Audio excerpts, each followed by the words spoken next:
Okay, so get this right.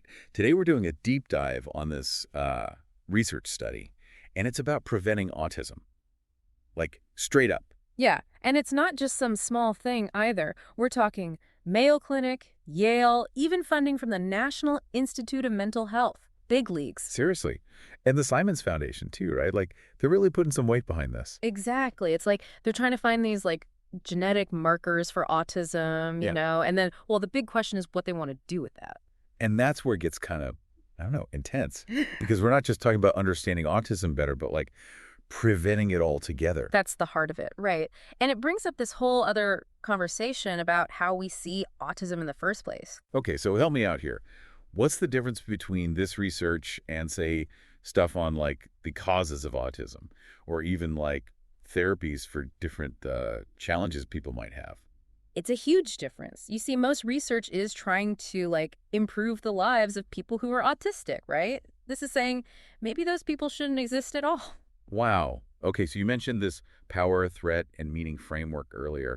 What is that exactly, and how does it like play into this whole thing? It's a way of understanding how research, especially with this much power behind it, can actually change how we think about entire groups of people. So it's not just about the science itself, but like who's doing it, who's paying for it, and what they're basically telling the world. Exactly. Think about the funding sources here.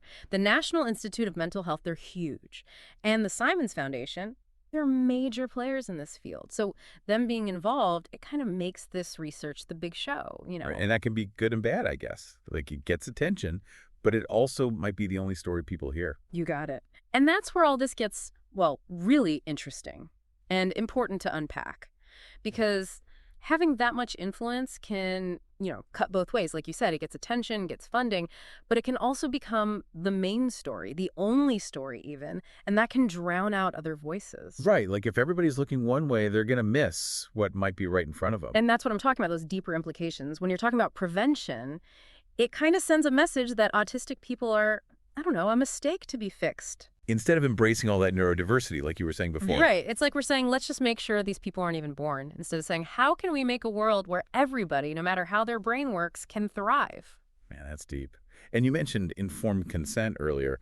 That feels, I don't know, extra complicated when we're talking about genetics and like choices about people who don't even exist yet. Definitely. This study is gathering genetic information, often from kids. Really? Yeah. And I mean, they might have their parents' permission and all, but can a kid really understand what it means to be part of research that might mean someday people like them aren't even born? Whoa. That's a heavy thing to put on a kid. Makes you think, what would they say if they really understood what this research could lead to? Right. It's a huge question. And it's not just about those kids. It's about the whole autistic community. Imagine what that kind of research does to how autistic people see themselves. It's like telling a whole group of people your way of being. It's so bad, we need science to make sure it never happens again.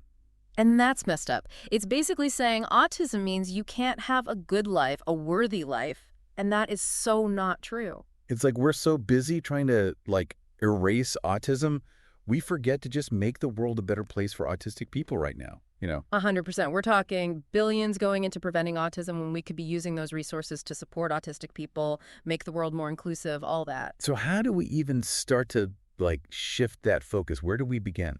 I think the biggest thing is we need to start listening to autistic people.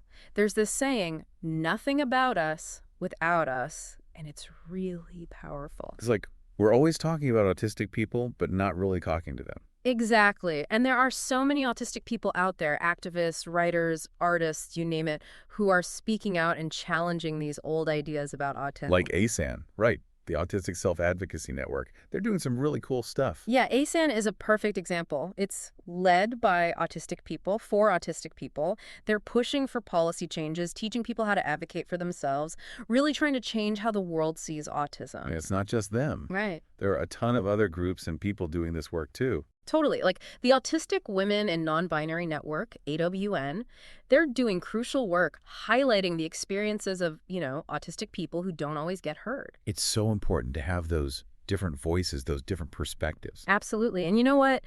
There's so much information out there now, especially online, social media. It's become a really powerful tool for autistic people to connect with each other, share their stories, educate people. So where can our listeners go to like find those voices, hear those stories firsthand? Hashtags, seriously. Right. Look up hashtag actually autistic, hashtag neurodiversity.